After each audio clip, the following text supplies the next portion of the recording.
What it do? It's your favorite Texas boy, and we back with another video.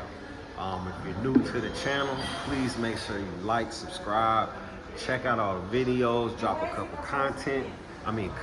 Sorry. You good, bro. I talk everything Puerto Rico, beaches, parties, food, politics, whatever's in motion, I'm talking to it. So today, this is a special episode for me because I feel like it's helping me kick the door down on something I've been trying to do. Hold on, let me make sure we clear. Oh, no, let me make sure we clear. No, we gonna be good. I got us. All right. So look, this is the raw. This is the edit. I have been trying to get somebody who is born and raised and bred on the island, and it's been tough for me. I'm not gonna lie, but now I think that I have accomplished the goal. This is going to be my first interview with someone who was born and raised in Puerto Rico.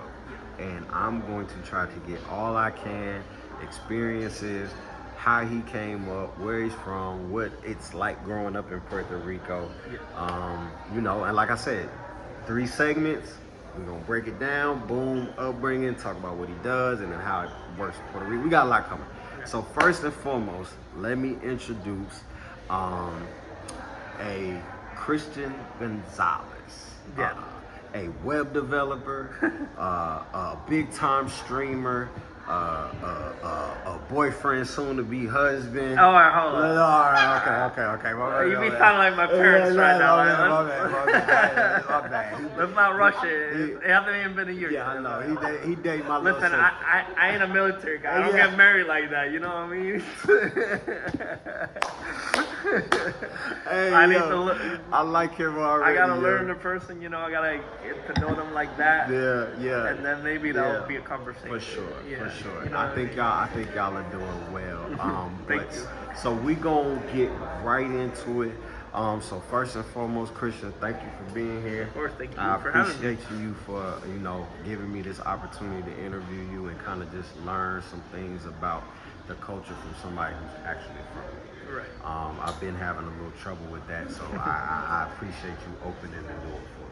You know what I'm saying? Of course, yeah. So hopefully this will help y'all feel more comfortable. I'm a cool guy, man.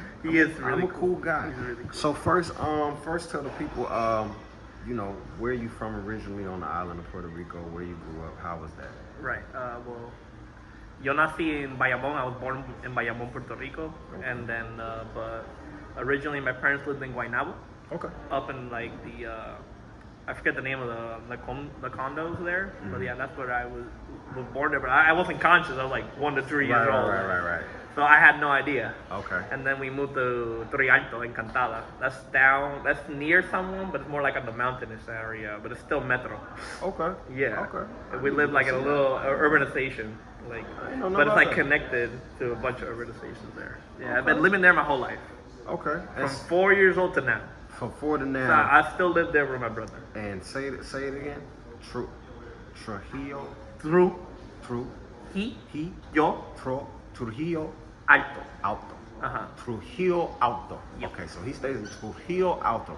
So kind of, for those who are unaware, especially my audience who are up in the States, a lot of them have never even visited Puerto Rico. So what is Trujillo Alto like? What's it like growing up in Trujillo Alto? I live in Encantada. It's kind of like basically like a separate world from Trujillo because it's like a urbanization. There's like governor, politicians live there too, and all that. But and then the other part is it's all mountains. Like you got big uphill houses, and you got like a famous hood there called Claveles too. Okay. I know a friend who used to live there. We hang out and all that. But when my bro used to be like, this is early college days. He wanted cheap weed. He would go there, but they be gangsters with like guns and stuff and all that. But so if you said the wrong thing, then you would, you would get in trouble. So he kind of I'm middle class. I'll admit that. I'm a little privileged, obviously. Okay. It's okay. But I know. I've been around. Like I got a lot saying? of friends that have been lower class and all that, but I don't care. Nah. I mean, they're my bros. Hey, for life. I still have a friend, Miguel. talked to him. He's in Texas now. He's like a truck What y'all know driver. about y'all Texas, man? I'm Texas my boy. dad used to study college there and everything, and lived there for like 10 years. Okay, yeah, nice, yeah. So I know nice. I've been there. I got family there too. Okay, dope. I think that's gonna be. I was in. I don't know if you know about Lufkin, but I stayed there for like 2 weeks. Lufkin, yeah, no. that's the middle of nowhere. Yeah, no. There's nothing there. Hey, but that's a dry county too. Listen, let me tell you about Lufkin though. Lufkin always has one of the top high school football teams in Texas. I didn't know. Even when I was in high school, Lufkin.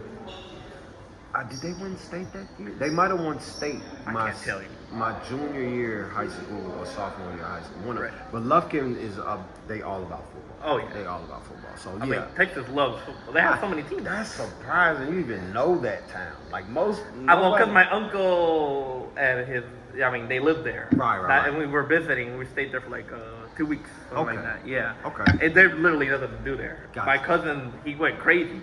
We visited like on the first year of the pandemic, and so everyone was still masked up and all that. Right. And my cousin, he was living there with the parents because he couldn't go to the office yet. Right.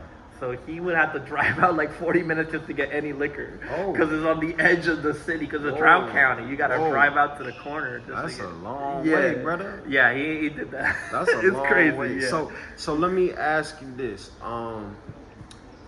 With your upbringing in Puerto Rico, right? Do you feel like once you reached like 18, did a lot of that stuff still apply, or was there like a complete change once you got out into the world of Puerto Rico? It's definitely a different perspective because like when you're like, because it's weird because I would swap schools a lot. Because when I was growing up, I was like public schools, private schools, right? And then right around like 3rd or 4th grade, I went homeschool. Yeah, I did like homeschooling until high school. I had to get my GED and all that. Oh. And actually learned English first before Spanish, and my parents couldn't even explain that either, so I had to get like speaking therapy. That's an interesting topic. Yeah. Learning English before. So Spanish. it really screwed up my Spanish for a while, but I did get through it. And that. Y he mejorado bastante. Like back then, it was rough. Right. And like, especially with homeschooling, because you don't have like a professor like true. So like, look, my mom, bless her, she's awesome. Yeah. She would teach me and all that, but they can't do everything. Right. That's why they have different professors for assignments and all that. That's absolutely right. Oh man, yeah. I never thought about that. Learning English first. Yeah. Growing up here though. You'd be surprised. There's a lot of people like that. Like Gen Z here, they like learn English before Spanish. Yeah, or like I almost they think learn that would Spanish be first. Harder though, right? Well, I mean the way this PR is, it's almost like it's not a state, but it feels like one because how the culture clash with like English and Spanish and all that. Right. Yeah, and you kind of there's a lot of schools that are like English speaking, like Robinson. Yes, and bilingual. Yeah, I do notice that. And every school has like a bilingual thing. They teach English and Spanish here. There's no strictly Spanish schools here. That's an interesting thing to know that all schools here are bilingual. At least most of the ones I know or gone to. So there is not. There may be maybe a couple, but I don't remember them right now or don't recall them. You know what I mean? But generally speaking, you could probably say 90% of the schools. At least in La Área Metro, which is where we're located, where we're at, right? It's all bilingual. Maybe if you go deeper in the island, maybe. Yeah. Okay. But if you like Mayag West, which is on the west side, that's definitely bilingual. Okay. They got like a lot of tech stuff there too. Like Rincon. Yeah, it's like Ponce también, that's bilingual. Right. Recibo, like it really depends on the area. Okay. Maybe down south, perhaps, is fully Spanish, but like Guanica or something. So if we could kind of like talk for a second about like your upbringing. So like, what were some of the things that you used to do as a child that kind of stick out in your memory and be like, man, I miss those times? Because like for us as a kid, like I might have been outside playing basketball or playing with sticks or trying to fake cook something in the kitchen or whatever it might be. So I grew up, I'm in a weird period. I'm 27. Okay. So I'm like in that weird gap between Gen Z and millennial. Yeah, where they there's a lot of there's computers are coming, but not yet. Ain't as much going outside. Yeah, I can still rent, but we definitely went out a lot. Okay. I used to skateboard. We played basketball. Okay. I tried to learn tennis. I did it 1 year. And my instructor's like, you should keep doing it, but I was like, I don't want to practice. Yeah. So I stopped doing Tennis it. is I was like, I wanted to play video games. I So I feel got that. really into that. Yeah. I used to play video games. Yeah. Crazy. Like, couldn't nobody in the neighborhood beat me. I was the guy. The local legend. The local legend. But let me tell you the story, right? Yeah. Just real quick. I was the guy to the point that I knew all the cheat codes. Oh. Like, I used to go to the store. You know, they used to have a video game. Well, you might be too young for this. Back when I was a kid, they used to have Game Informer magazines. Oh no, I was definitely. You was around for that? Okay. Oh, and, yeah. And you could go get the cheat codes out there in magazines. That's right. I'd memorize all of them. Boom. I'd be kicking the neighborhood's butt. So anyway, I was on some hot shit, and I stayed out till the next morning one night. Right. And my parents grounded me for like 9-10 months. They was like, oh, you think you grown? So like I stayed out till like 6 in the morning. They grounded me for like 10 months, and they took away my video games. 6 in the morning. Yeah, I didn't come home. I basically didn't come The home. latest I would go out when I was like a teenager was like 2 a.m. or something, Nah, 2 I or ain't 3 come a.m. home. We ain't come. It was me and my little sister. We ain't come home That's until like crazy. 6 a.m. Oh my Boy. God. I would get in trouble just to be out at 11. Yeah, nah, it was bad. 11, I was like, I'm grounded. Oh, it was bad. I was done. It was bad. Trust me, it was bad. Wow. I couldn't play basketball no more. Oh, I no, couldn't. that's Well, I mean, bad. I could play for my school, but I couldn't play. But you couldn't play it like for Yeah, fun. yeah. It was over with. And they took my video games, and they took it so long that I think it broke. That connection, yeah. Because once they gave it back, I never touched it again. Right. And I still to this day have never. But when I say I was like the guru, bro, like I probably could have been. What's the boy with the purple hair? I probably could have been him. I was like 300 and 0. I was tearing heads up. My brother used to hate me. Like, he could never beat me. Nobody could beat me, but I used to know all that. But when they took, it was 10th grade. I'll never forget. It was 10th grade. They took it. It was over. It never went back. Oh, I was always scared that they would take it away. Because I always, like, my parents would be like, si tú haces esto, te vamos a sacar los videojuegos. Así mismo, like, all right, hold up. I got to take this serious. Yeah. Nah. Like, so I would just lock in and, like, study up and all that. Because sometimes I just wouldn't, like, do my homework. You know? Right. So now you mentioned skateboarding. Yeah. Is that popular in Puerto Rico? Because At least in my era, definitely. Okay. A lot of people would, longboarding. Okay. Because there's a lot of hills. Right. So longboarding's really like, yeah, you can go fast. You can go like 40 miles depending on the hill. Longboarding. Yeah. That is something I've never But heard there's also of a lot in of my skate. life. At least before there's a lot of skate parks. They've been taking down a lot of them. I've never heard of longboarding. There's actually a in my life. famous spot, like down next to Isla Verde called Tres Palmas in La Maria. That's like next to the beach.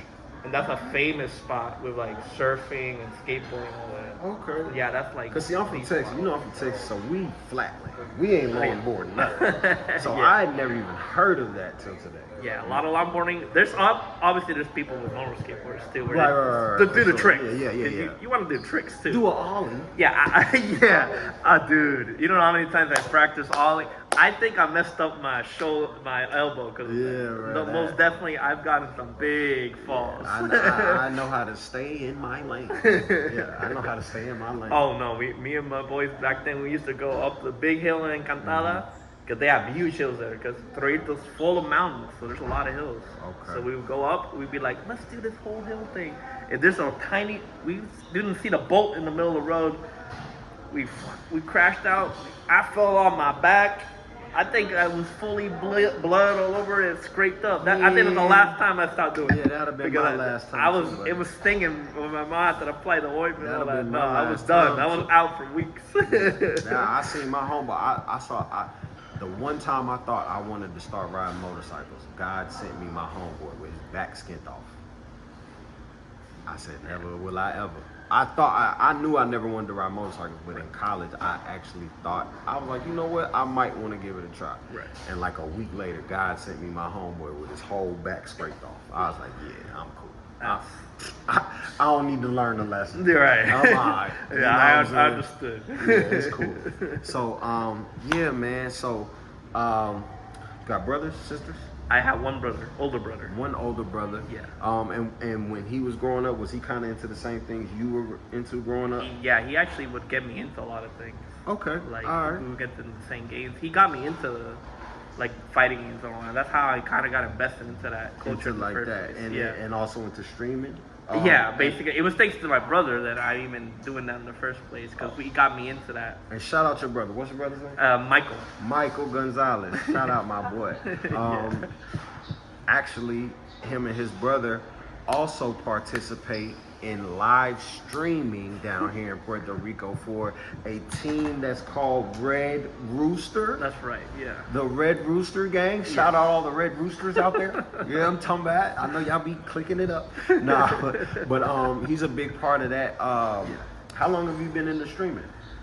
Well, I started commentating, narrating like finals and games since 2018, but I got into it like 2020, and then I started streaming, actually being on the back and doing like the actual streaming part 2023. Okay. It's pretty recent. Okay. Yeah. And what's your streamer name? Solid Fat Pants. And the group we're in, I got a channel with my buddy. We ain't just gonna run past that like that. Nah, I okay. need you to say that again. Solid Fat Hands. That's correct. You heard that right. And recently, Solid Baja Hands. Baja is fat in Spanish. So let's censor it. Because before, when I would travel, they would censor my name. Hey, what's that thing they be putting at the beginning of the shows? They be like, these sentiments do not reflect Yeah. I need that.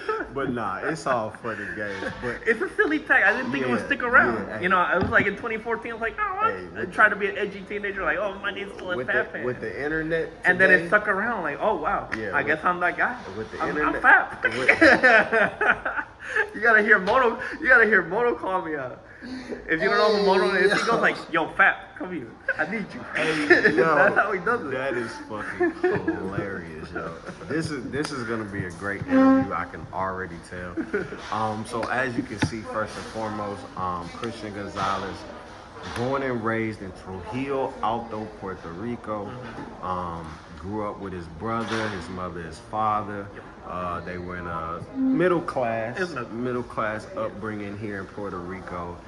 Grew up like in skateboarding, video games. They was longboarding on the hills and the Martin. You know, I'm trying to, build the foundation before we move into our next episode.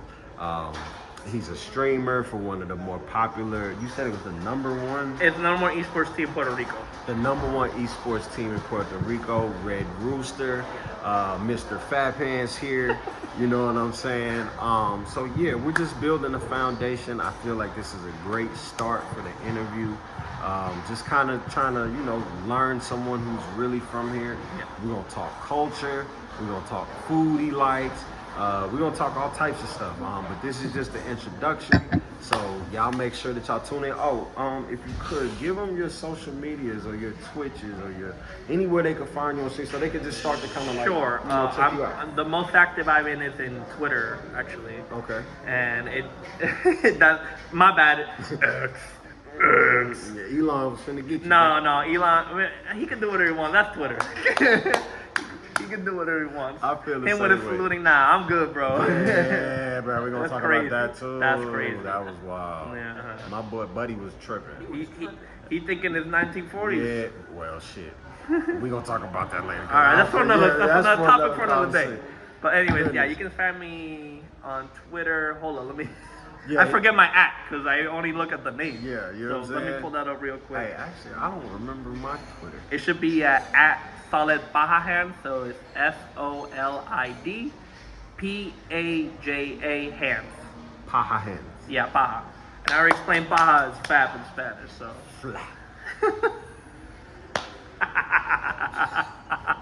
Yep, you got it. All right, man. So look, is that on Twitch and stream and all that too? Oh, so Twitch, I don't really use my main account. I use a group account with my friend David. Okay. It's called Goon Squad PR. Goon Squad PR. Yep. Y'all You make can sure find that on Twitch. And what are the things you kind of review? Oh, we run usually like stream local events here. Okay. Or we do online events for video games, fighting games specifically. Okay. Like King of Fighters, Street Fighter, Grand Blue, Guilty Gear. If y'all remember those games, well, you don't know. Perfect. We definitely do that over here. Most of our audience is from Mexico. Okay. The Lobos apparently. They even got nicknames and everything. Tariguayas. Yeah. Yeah, It's different down there. Yeah, definitely. I've been there. It's awesome. You love it? Yeah, Guadalajara, highly recommend. Okay. Yeah. All right. I'm gonna put that on the list. I'll put that on the list. Well, all right, guys. Thanks for tuning in to our first episode. You know, we're gonna have a couple more coming up. 3-part series, man. We're gonna get into so much more. I'm really excited to interview this guy. He don't really even know. I'm finna break him down. He might get 4 episodes. He just don't know it yet. But we'll see. You know what I'm saying? And then we gonna probably have him in India together, and y'all gonna do love. Nah, but I appreciate you again. Yeah. I'll see you next episode, my man. Thank you for having me. All right, y'all like, subscribe, comment. Y'all know the deal. Holla at y'all. Bye-bye. Peace.